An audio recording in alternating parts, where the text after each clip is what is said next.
Баршаңызға қайырлы күн. Өте дәмді әрі пайдалы асқабақ сорпасын дайындайтын боламыз.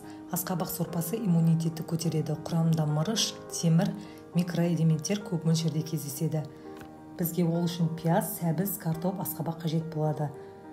Ыдысымызға 2 ас қасық зәйтүн майын құйып, үстіне пияз, сәбізді салып 5 минут қуырып алатын боламыз.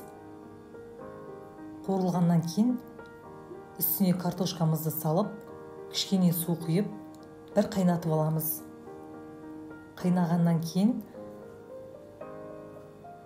туралған асқабағымызды салып, асқабақтың үстіне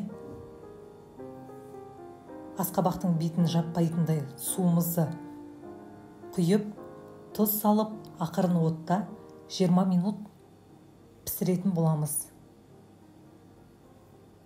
Піскеннен кейін үстіне кілегейімізді қосып, блендердің көмегімен жақсылап араластырамыз.